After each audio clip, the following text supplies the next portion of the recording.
नमस्ते विद्यार्थी मित्रों, लास्ट लेक्चर में આપણે આલ્ડિહાઇડ કીટોન સંયોજનના આયુપેસી નામકરણ સામાન્ય નામકરણની ચર્ચા કરી। આજે textbook page number 361 topic number 12.12 carbonyl સમૂહનું બંધારણ અને કાર્બોનિલ સમૂહનો સ્વભાવ 12.12 કાર્બોનિલ સમૂહનું બંધારણ એની આપણે ચર્ચા કરશું। તો કાર્બોનિલ સમૂહ એટલે આપણે કીધું હતું કે કાર્બન સાથે ઓક્સિજન દ્વિબંધી જોડે અને બાકીની બે સંયોજકતામાં એક અન્ય કોઈ પરમાણુ સહસંયોજક બંધ દ્વારા જોડાય। તો અહીંયા મધ્યસ્થ પરમાણુ કાર્બન હોય, કાર્બનનો પરમાણુ ક્રમાંક 6 છે એટલે એની ઇલેક્ટ્રોન રચના હિલિયમ કમ્પ્લેટ હોય અને 2s 2 અને 2p2 એટલે એની બાહ્યતમ કક્ષક s એમાં 2 ઇલેક્ટ્રોન છે અને p કક્ષકમાં પણ 2 ઇલેક્ટ્રોન જોવા મળે, પરંતુ કાર્બન કુલ 4 બંધ બનાવે એટલે ઉત્તેજિત અવસ્થામાં કાર્બનની ઉત્તેજિત અવસ્થામાં 2s નો 1 ઇલેક્ટ્રોન 2p કક્ષકમાં જશે એટલે કાર્બન પાસે 4 અર્ધપૂર્ણ કક્ષક મળે, એક s અને 3p। એમાંથી કાર્બનની એક s, એક px, એક py અને એક pz કક્ષક છે, બરાબર। એમાં એક કાર્બનની એક s અને 2 p કક્ષક સંકર્ણમાં ભાગ લઈ સમાન આકાર સમાન ઊર્જા ધરાવતી 3 sp2 સંકૃત કક્ષકો ઉત્પન્ન કરશે। કેટલી? 3। અને 3 સંકૃત કક્ષકો કાર્બન પરમાણુ છે એનાથી એક જ સમતલમાં તો કે સમતલીય ત્રિકોણાકારે ગોઠવાશે। આ ત્રણેય કક્ષકો sp2 સંકૃત કક્ષકો છે જે સમાન આકાર સમાન ઊર્જા ધરાવે છે અને કાર્બનની એક બાકી રહેલી 2pz કક્ષક જે આંતરકેન્દ્રીય અક્ષને લંબ સ્વરૂપે 2pz કક્ષક વચ્ચે। હવે આ કાર્બનની એક sp2 સંકૃત કક્ષક ઓક્સિજન પરમાણુ છે એની pz કક્ષક સાથે ટૂંકમાં p કક્ષક સાથે એક સિગ્મા બંધ બનાવશે। કયો બંધ બનાવશે?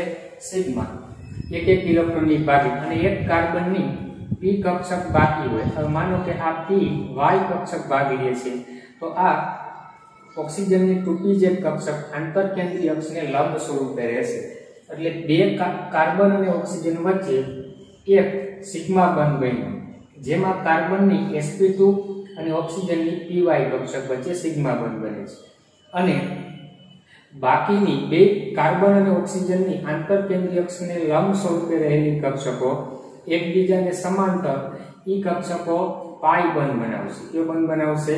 પાઈ। એટલે પાઈ બંધની ઇલેક્ટ્રોન વિદ્યુત વાદળ સિગ્મા બંધની ઉપર કે નીચે હોય, આ પાઈ બંધ છે ઉપરનો સિગ્મા। અને કાર્બનની બાકીની બે sp2 સંકૃત કક્ષકો છે જો ફોર્માલ્ડિહાઇડ હોય HCHO તો HCHO હોય તો કાર્બન સાથે ઓક્સિજને દ્વિબંધ બનાવ્યા, બાકીની બે સંયોજકતા છે એમાં હાઇડ્રોજન એક એક ઇલેક્ટ્રોનની ભાગીદારીથી જોડાય છે તો અહીંયા હાઇડ્રોજન સાથે હાઇડ્રોજનની 1s કક્ષક સાથે સિગ્મા બંધ બનશે 1s।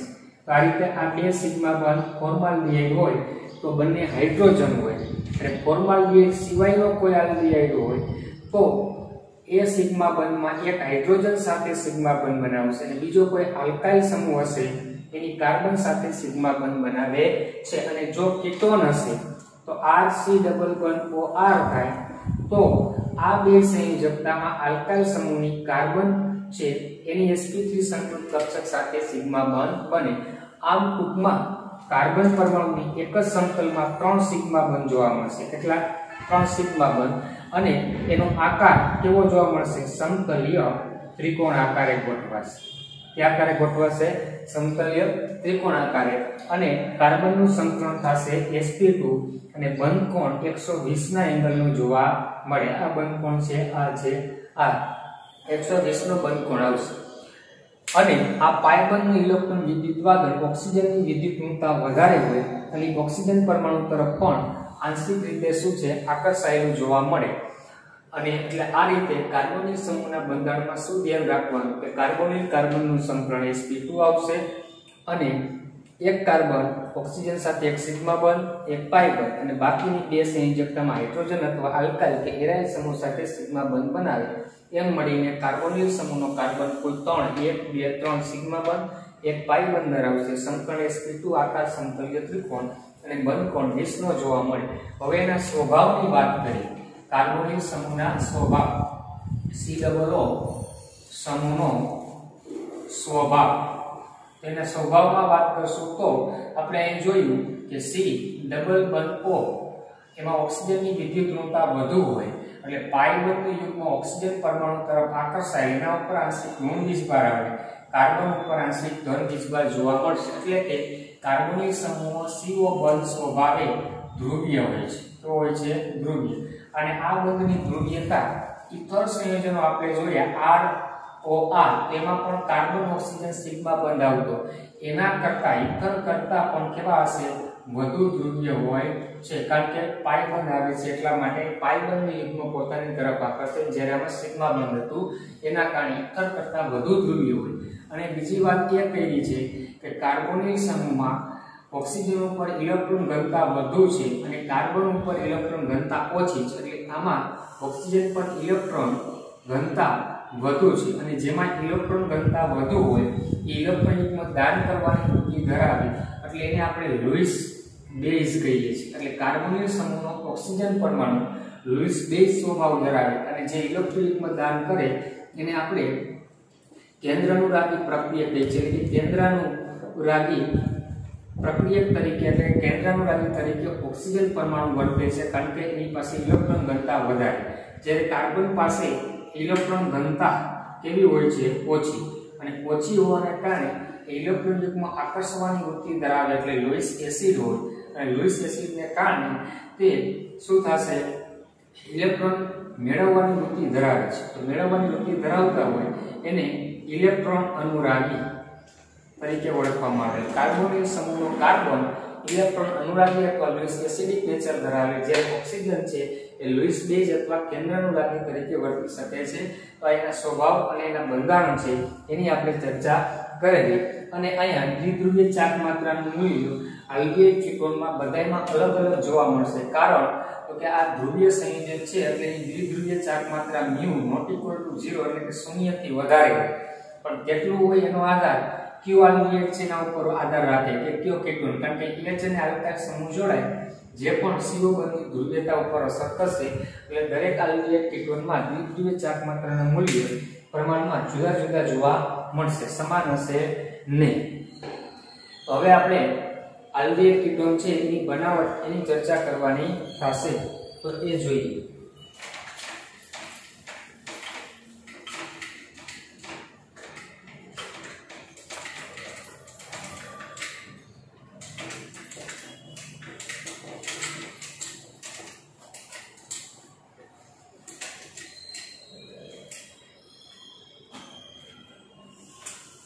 Topic number 12.2 aldehyde RCHO અને કીટોનને લખાય RCOR ની બનાવટ. અહીં આલ્ડીહાઇડ કીટોનની એવી બનાવટની આપણે ચર્ચા કરશું કે જે સંયોજનમાંથી આલ્ડીહાઇડ અને કીટોન બંને બની શકતા હોય એવી, અને બધી પ્રક્રિયાઓ લગભગ આપણે આગળના ચેપ્ટરમાં 11મા ધોરણ અને 12મામાં જોઈ ગયા છીએ. એ જ પ્રક્રિયાઓ રિપીટ થશે. તેમાં પ્રથમ આપણે કીધું છે આલ્ડીહાઇડ અને કીટોનની બનાવટ છે એ આલ્કોહોલમાંથી છે. પહેલી બનાવટ શેમાંથી કીધી? આલ્કોહોલમાંથી. બીજી બનાવટ છે આલ્કોહોલ છે એમાંથી પણ આલ્કોહોલનું શું કરવાનું છે? ઓક્સિડેશન થી. અને એક આલ્કોહોલ છે એનું ડીહાઇડ્રોજનેશન એટલે કે આલ્કોહોલમાંથી હાઇડ્રોજન દૂર કરવાથી બનાવી શકાશે. ત્યારબાદ ત્રીજી પ્રક્રિયા છે કે હાઇડ્રોકાર્બનમાંથી. એમાં હાઇડ્રોકાર્બનમાંથી એક છે આલ્કીન નું ઓઝોનોલિસિસ. અને ચોથી બનાવટ છે આલ્કાઇન નું જળ વિભાજન. આ ચાર બનાવટો છે જેમાં જેમાં ચારેમાંથી આપણે આલ્ડીહાઇડ અને કીટોન બંને નિપજો પ્રાપ્ત કરી શકશું। એમાં પ્રથમ બે બનાવટ આગળનું ચેપ્ટર 11મા ચેપ્ટરમાં ભણેલા છે અને આ બંને બનાવટો 11મા ધોરણમાં પણ આપણે ભણી ગયા છીએ, એટલે ટેક્સ્ટબુકમાં પ્રક્રિયાઓ લખી નથી, પણ પરીક્ષામાં પૂછે તો પ્રક્રિયાઓ આપણે લખવાની થશે અને આવડતી હોવી જોઈએ।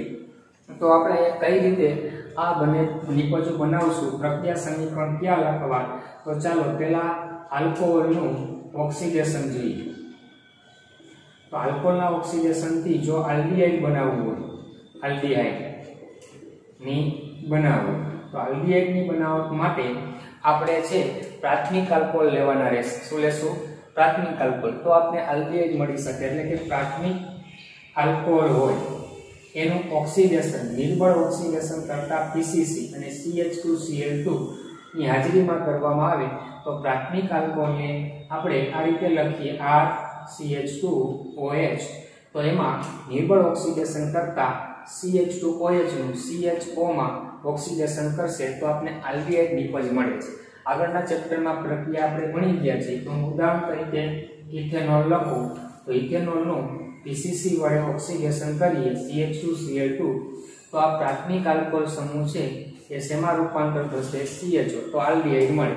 આવું જો બેન્ઝાઇલ આલ્કોહોલ લઉં, બેન્ઝીન સાથે CH2OH અને આનું PCC વડે CH2Cl2 ની હાજરીમાં ઓક્સિડેશન કરશું તો CH2OH નું CHO સમૂહમાં રૂપાંતર થશે તો આપણે આ રીતે આલ્ડીહાઇડ મળે। બરાબર, પ્રાથમિક આલ્કોહોલનું નિર્બળ ઓક્સિડેશન કરતા વડે ઓક્સિડેશન કરીએ તો। અને જો દ્વિતીયક આલ્કોહોલ હોય એનું કીટોનની બનાવટ, બીજી કીટોનની બનાવટ, તો એમાં આપણે આલ્કોહોલ છે એ દ્વિતીયક આલ્કોહોલ લેશું, સેકન્ડરી આલ્કોહોલ। તે દ્વિતીયક આલ્કોહોલ છે એનું ઓક્સિડેશનમાં પ્રબળ ઓક્સિડેશન કરતા KMnO4 અથવા તો K2Cr2O7 એની મદદથી ઓક્સિડેશન કરીએ તો C++OR એટલે કે કીટોન આપણે નિપજ મળે છે। આના ઉદાહરણ તરીકે આપણે લેવા હોઈએ તો આગળના ચેપ્ટરમાં જોયા છે CH3CHOH પ્રોપેન ટુ ઓલ। તો પ્રોપેન ટુ ઓલ નું KMnO4 વડે ઓક્સિડેશન કરતા અહીંયા સેકન્ડરી આલ્કોહોલ હાઇડ્રોક્સિલ સમૂહ છે એ કીટોન સમૂહમાં રૂપાંતર થતા પ્રોપેનોલ નિપજ તરીકે મળે છે। અને બીજું ઉદાહરણ લઉં, 1-phenyl ઇથેનોલ, આનું ઓક્સિડેશન પણ KMnO4 અથવા K2Cr2O7 વડે કરીએ તો એ કીટોન આપણે ફિનાઇલિક કીટોન નિપજ તરીકે મળી શકે છે। આ રીતે ઉદાહરણ લખવાનું। પછી બીજી પ્રક્રિયા આપણે કીધી છે કઈ જોશું? આલ્કોહોલ ROH નું ડિહાઇડ્રોજનેશન। તો આ પ્રક્રિયા પણ આગળના ચેપ્ટરમાં આવેલી છે કે પ્રાથમિક આલ્કોહોલ અથવા દ્વિતીયક આલ્કોહોલ કોપર કે સિલ્વર જેવી ધાતુની હાજરીમાં ઊંચા તાપમાને પ્રક્રિયા કરવામાં આવે તો એમાંથી હાઇડ્રોજન દૂર થઈ અને હાઇડ્રોક્સિલ સમૂહ છે ધરાવતો કાર્બોનિલ સમૂહમાં તો તે રૂપાંતર પામી શકે છે। એ આપણે ધ્યાનમાં રાખવાનું હતું। એમાં ઊંચું તાપમાન લગભગ આપણે 573 કેલ્વિન જેટલું લેતા હતા। તો અહીંયા આપણે છે આલ્ડીહાઇડની બનાવટ માટે પ્રાથમિક આલ્કોહોલ લેશું। પ્રાથમિક આલ્કોહોલની તેની સાથે પ્રક્રિયા કરવાની છે કોપર કે Ag ની બાષ્પ સાથે ગરમ કરતા। તો પ્રાથમિક આલ્કોહોલનું ઉદાહરણ તરીકે હું CH3CH2OH લઉં, આને કોપર અથવા Ag જેવી ધાતુ સાથે 573 કેલ્વિન તાપમાને ગરમ કરીએ તો આ હાઇડ્રોક્સિલ સમૂહમાંથી H અને જે કાર્બન સાથે હાઇડ્રોક્સિલ સમૂહ જોડાય ત્યાંથી H છૂટો પડે અને કાર્બન ઓક્સિજન વચ્ચે દ્વિબંધ રચાય એટલે CH2OH નું CHO એટલે કે આલ્ડીહાઇડ નિપજ તરીકે મળી શકે છે। આવું જ ઉદાહરણ આપણે બેન્ઝાઇલ આલ્કોહોલ લઈ CH2OH અને એની કોપર અથવા Ag ધાતુ સાથે 573 કેલ્વિન તાપમાને પ્રક્રિયા કરશું તો આપણે બેન્ઝાલ્ડીહાઇડ છે એ નિપજ તરીકે મળે। તો ટૂંકમાં પ્રાથમિક આલ્કોહોલ હોય તો ડિહાઇડ્રોજનેશન એટલે કે હાઇડ્રોજન દૂર થાય એટલે H2 છૂટવું પડશે। શું છૂટું પડશે? હાઇડ્રોજન, એટલે ડિહાઇડ્રોજનેશન તરીકે ઓળખવામાં આવે. અને જો કીટોન બનાવવો હોય તો સેકન્ડરી આલ્કોહોલ અને કોપર અથવા તેની સાથે સિલ્વર ધાતુની બાષ્પ સાથે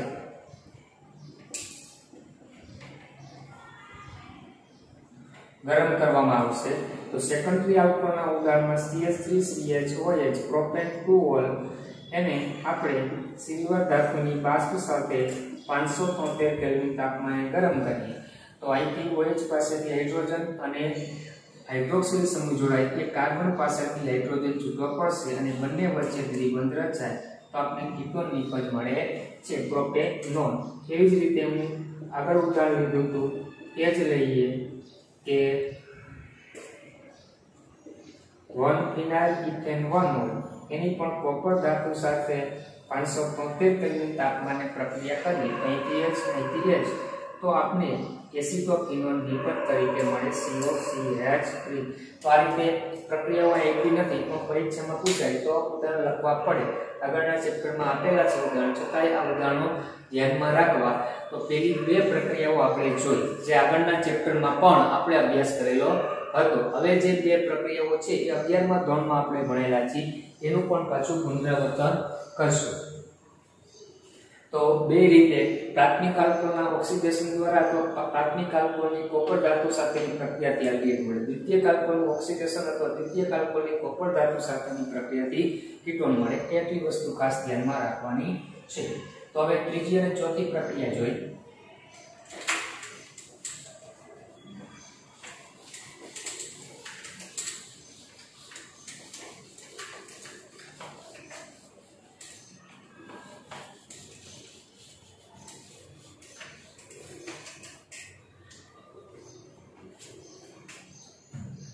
ત્રીજી પ્રક્રિયામાં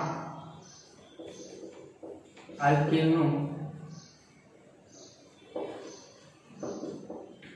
ઓઝોનોલિસિસ એટલે આલ્કીનની ઓઝોન સાથે આપણે પ્રક્રિયા કરવાની અને ત્યારબાદ એ ઓઝોનનું જળ વિભાજન કરશું તો આપણે નિપજ તરીકે તો કે આલ્ડીહાઇડ કે કીટોન મળશે. કયો આલ્ડીહાઇડ ક્યારે મળે, કીટોન ક્યારે મળે એનો આધાર આલ્કીનના પ્રકાર ઉપર રહેશે. એટલે માનો કે સામાન્ય રીતે આપણે કોઈ આલ્કીન લઈએ છીએ RCH+CH2 આલ્કીન, RCH3+CH2 આલ્કીનની પ્રક્રિયા ઓઝોન સાથે કરવામાં આવે તો પ્રથમ જે નિપજ મળશે એ આલ્કીન ઓઝોનાઇડ મળશે. એટલે કે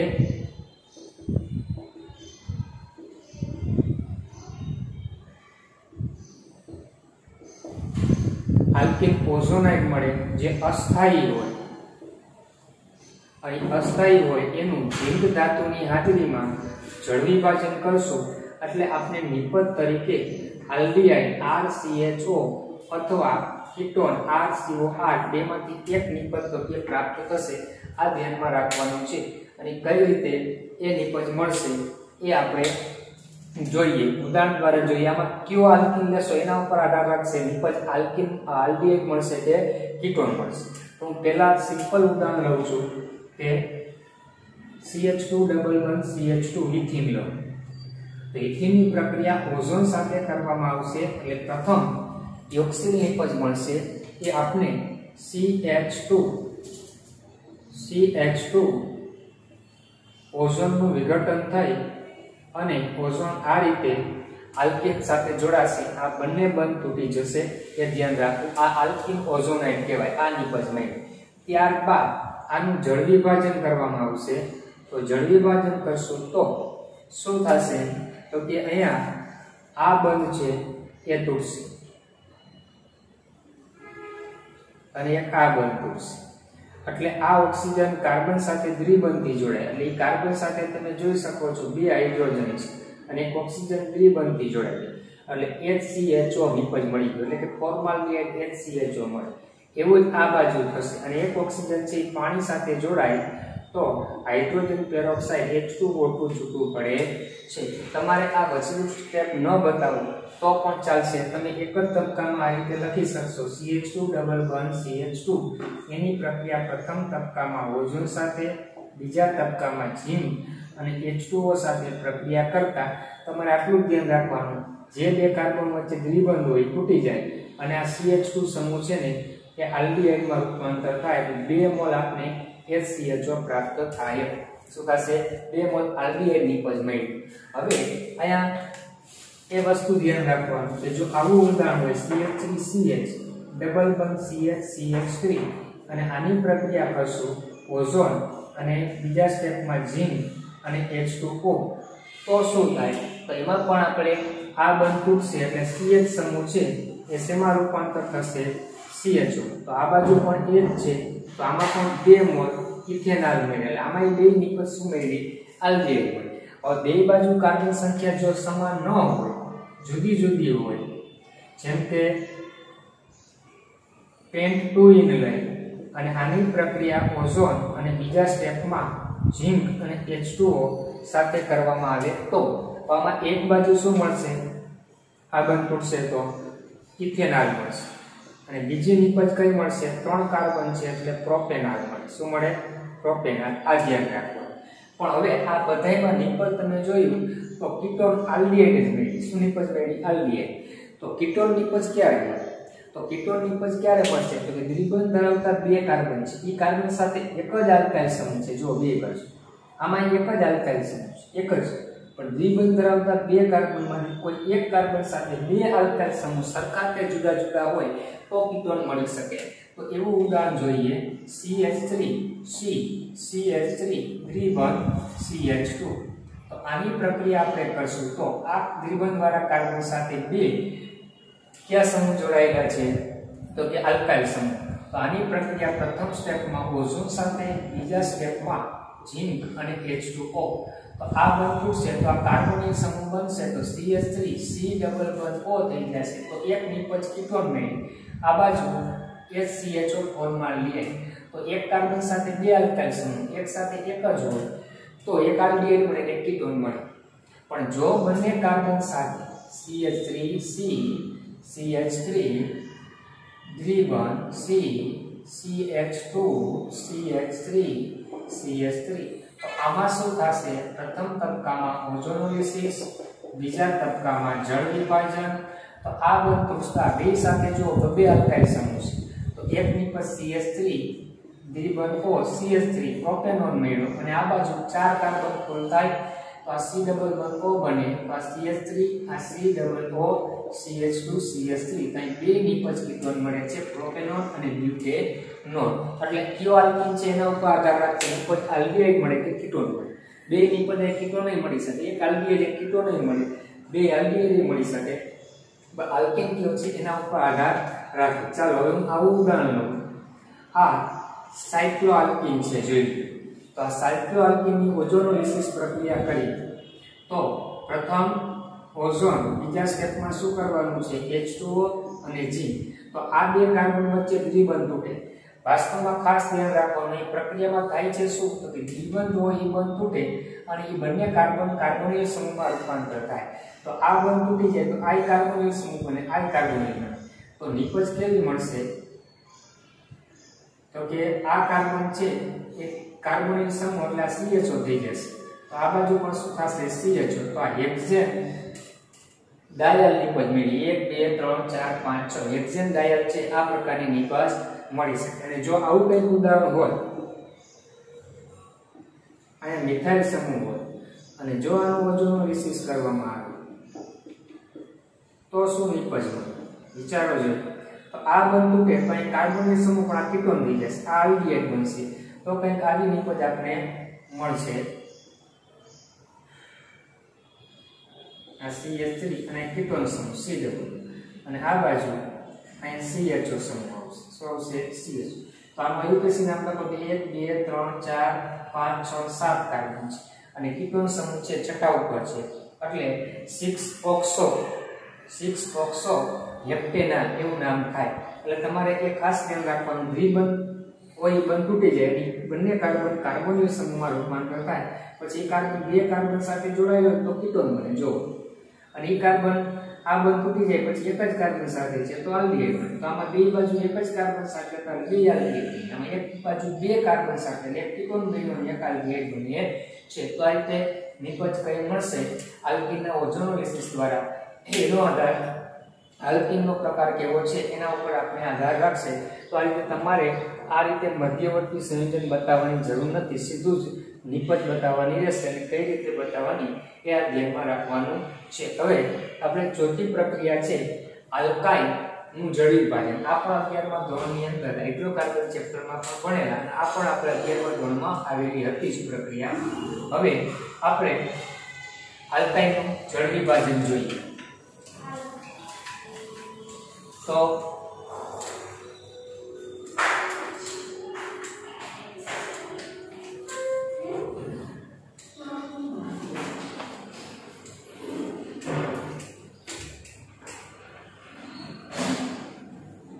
ચોથી પ્રક્રિયા આલ્કાઇન નું જળ વિભાજન. તો એસિડિક માધ્યમમાં આલ્કાઇન સંયુક્તનું જળ વિભાજન કરતા આલ્ડિહાઇડ અથવા કીટોન નિપજ મળી શકે છે. એટલે કે HgSO4 અને H2SO4 ની હાજરીમાં જળ વિભાજન કરવાનું છે. અથવા ઘણી વખત Ag+2 અને એસિડિક માધ્યમ આ રીતે પણ આપવામાં આવેલું હોય તો એને ઊંચા તાપમાને ગરમ કરતા આલ્ડિહાઇડ કે આપણે કીટોન નિપજ મળી શકે છે. પણ આ પ્રક્રિયામાં એક ખાસ ધ્યાન રાખવાનું, આલ્ડિહાઇડની બનાવટ માટે સીમિત છે. એક જ આલ્ડિહાઇડ આ પ્રક્રિયાથી બને ઇથેનોલ, પ્રોપેનોલ, બ્યુટેનોલ બનાવી શકાતા નથી. શા માટે? તો આપણે ઉદાહરણ દ્વારા જોઈએ કે CH3 CH ટ્રિપલ બંધ CH આ ઇથાઇન સંયોજન લીધું. તો ઇથાઇનની પ્રક્રિયા Hg+2 અને એસિડિક માધ્યમમાં પાણી ઉમેરી અને ગરમ કરવામાં આવે તો માર્કોનીના નિયમ પ્રમાણે પાણી અસમપ્રક્રિયક છે. એટલે H+ અને એક OH- ઉત્પન્ન થાય. તો H+OH- ક્યાં જોડાય? તો કે ટ્રિપલ બંધ વાળા બે કાર્બન જ્યાં ઓછા હાઇડ્રોજન હોય ત્યાં. અહીંયા બંને પાસે એક જ છે એટલે કોઈ પણ એક કાર્બન સાથે હાઇડ્રોજન જોડાય તો અહીં CH2 થઈ ગયું, અહીંયા દ્વિબંધ વધશે અને CH અને OH જોડાઈ જશે. આ મધ્યવર્તી નિપજ મળી. પણ પછી આમાં પુનઃરચના થશે. શું થશે? પુનઃરચના. તો પુનઃરચના થાય તો શું થાય? તો કે પાઇ-બંધનું યુગ્મ કાર્બન ઓક્સિજન મેળવશે અને હાઇડ્રોજન છે એ CH2 સમૂહ સાથે જોડાય તો CH3 અને અહીંયા CH ડબલ બંધ એટલે CHO એટલે આપણે ઇથેનોલ નિપજ મળી જાય. એટલે કે આલ્ડિહાઇડ નિપજ મળી.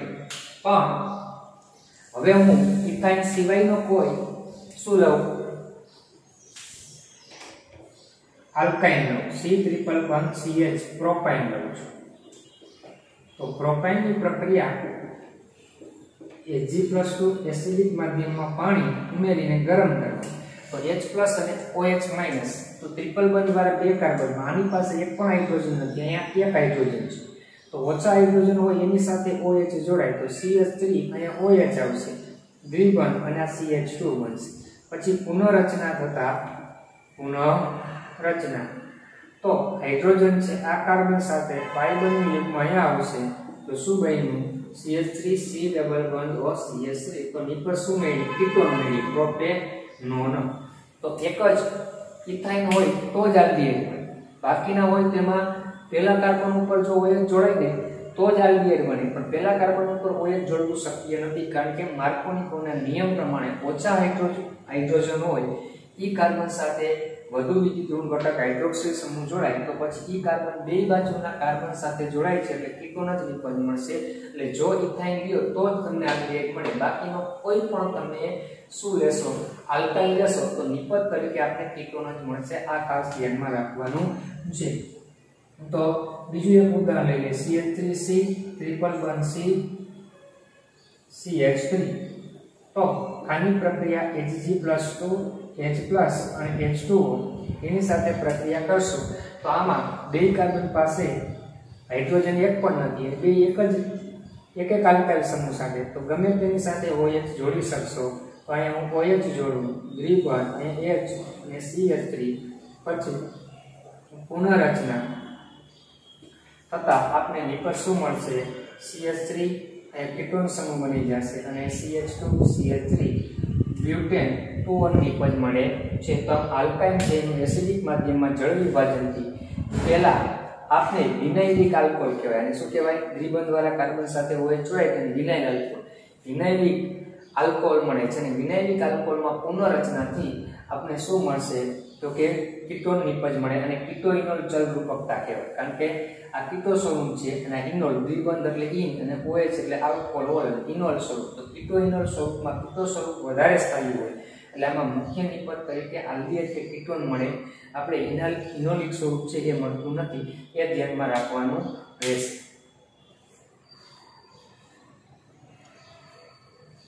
તો આ રીતે આ 4 સંયોજનો હતા એમાંથી આપણે શું નિપજ મેળવી આલ્ડીહાઇડ અને કીટોન મેળવી 4 પ્રક્રિયા દ્વારા ચારેય પ્રક્રિયા એવી છે એમાંથી આલ્ડીહાઇડ મળે અને કીટોન મળે છે।